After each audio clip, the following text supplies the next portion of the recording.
Allez, salut tout le monde les gens et bienvenue pour cet épisode 3 spécial du projet BioVirtual Last Time, donc le dernier.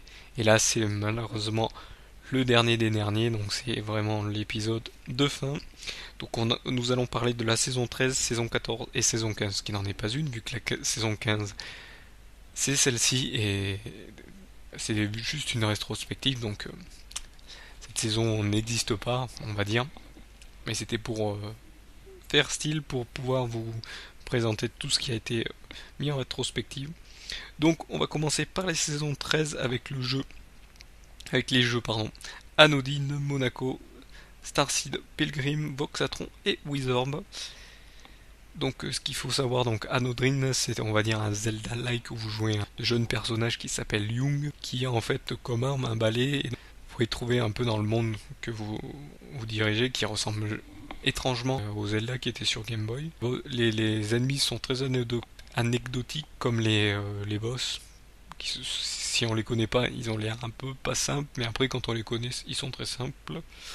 Ensuite, nous passons à Monaco, donc un jeu d'infiltration vu de dessus. Vous pouvez sélectionner quel personnage vous voulez jouer et chacun a une fonction. Donc il y en a un qui ouvre les portes, il y en a un qui casse les murs, il y en a un il désactive plus facilement les systèmes de sécurité. Il y en a un, il tue plus rapidement les gardes. Et en fait, vous devez dévaliser le casino de Monaco et des zones où les riches vont dans Monaco.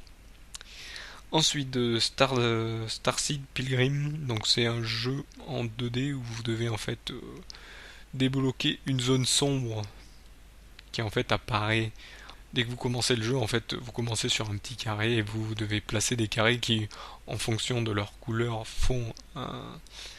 ont un effet et donc vous devez avancer grâce à cela et en fait vous devez débloquer des zones qui après, si la zone noire vous absorbe, vous apparaissez de l'autre côté du monde et en fait selon ce que vous avez avancé avec ces carrés, vous pouvez ouvrir des passages où il y a une clé pour pouvoir ouvrir un autre passage où il y a des portes et donc arriver sur un niveau suivant.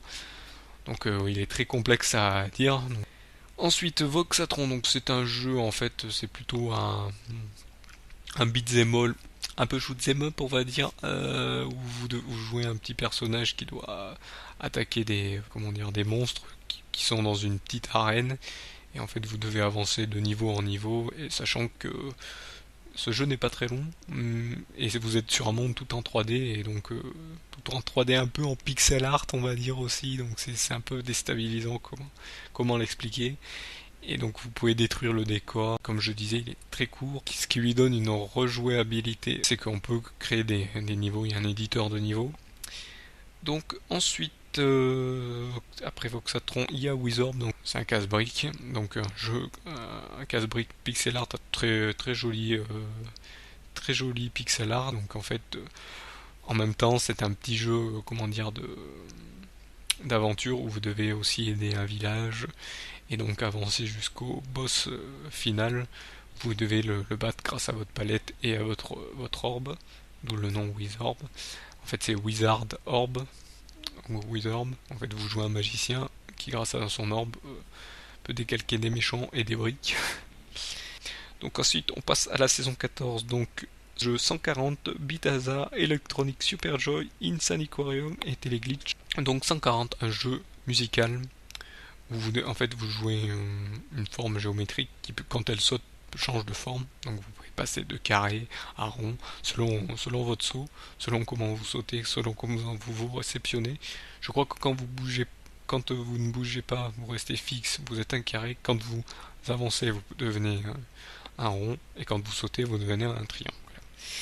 Voilà, et donc en fait, vous devez jouer en même temps avec la musique qui en fait vous crée des obstacles ou vous fabrique des plateformes pour pouvoir avancer, ou vous met carrément des bâtons j'allais dire dans les roues, mais il n'y a pas de roues dans ce jeu. Ensuite, Bithazza, un jeu qui est un peu comme Audio Surf, donc vous pouvez jouer avec la musique, sauf qu'en fait, c'est un shoot'em up, c'est surtout un shoot'em up qui se joue sur une arène, et donc vous devez récupérer en fait tous les multiplicateurs, les powers, les missiles et le volume. Donc le volume c'est pour augmenter le son de la musique car vous jouez comme sur Audiosurf sur votre musique et en fait vous devez terminer le niveau dans le temps imparti par votre musique et donc en fait pour débloquer vous devez débloquer le bit hasard en augmentant à fond le power et le volume et gagner donc en puissance. Ensuite, Electronic Super Joy, donc un jeu de plateforme où vous devez un peu comme à la Super Meat Boy, sauf que vous n'avez rien à débloquer, donc aller d'un point A à un point B, sauf que vous avez des effets stromboscopiques, et donc avancer dans ces zones et donc arriver donc jusqu'à un vortex qui vous amène au niveau suivant et donc vous devez doser vos sauts, faire attention aux attaques des mobs. Vous pouvez tuer les mobs mais pas en leur sautant dessus, en les écrasant grâce à une fonction du jeu. Et bref, il y a plein de trucs pour faire des voies de jump, vous pouvez avancer. C'est un jeu en pixel art et donc en données. Et en plus c'est un jeu proposé pour les speedrunners aussi. Ensuite, Insanicorium, donc c'est un petit jeu où vous devez vous occuper d'un aquarium, en fait pouvoir grâce à vos poissons qui vous pondent des pièces, je ne sais pas qui a eu cette idée farfelue, pouvoir acheter donc des améliorations et donc développer un œuf qui vous donnera en fait un personnage pour vous aider sur votre développement, donc c'est de niveau en niveau. Donc vous pourrez en sélectionner par contre que 3 et je crois qu'il y en a une vingtaine, voire une dizaine, je ne sais plus. Donc ça vous laisse le nombre de niveaux, sachant que plus vous augmentez en niveau, plus c'est long d'acheter donc cet œuf qui en fait s'achète en plusieurs parties. Et donc vous vous retrouvez en fait avec des niveaux de plus en plus durs, sauf si vous utilisez stratégiquement vos poissons, vous les nourrissez stratégiquement. Et donc de temps en temps, bien sûr, pour vous mettre des bâtons dans les roues, vous avez des aliens aquatiques qui vous attaquent. Je ne dirai rien sur cette logique du jeu. Et ensuite, pour finir, donc cette saison 14, Teleglitch, donc c'est un jeu vu de dessus en pixel art, donc en pixel art très... je dis ça très gras parce qu'on ne peut pas reconnaître vraiment si c'est un personnage humain, tout ça, mais on le reconnaît vite quand les ennemis qui sont aussi 2 pixels, très pixelisés, vous attaquent. On voit que c'est des monstres, genre araignées ou mutants. Et donc c'est très... ce jeu est très bizarre, mais très sympathique, parce que c'est une vue de dessus, en fait. Vous voyez que les couloirs où vous passez, tout ce qu'il y a autour, c'est des zones noires, sombres. Donc un peu un genre de brouillard de guerre, donc c'est un peu déstabilisant, mais c'est sympathique et en plus vous devez essayer d'avancer en même temps de survivre avec vos outils ou vos armes que vous découvrez au fil du jeu. Donc dans cette saison 13, le jeu que j'ai apprécié, je dirais Wizard parce que je suis un peu fan de casse-briques, le dessin en pixel art est très joli.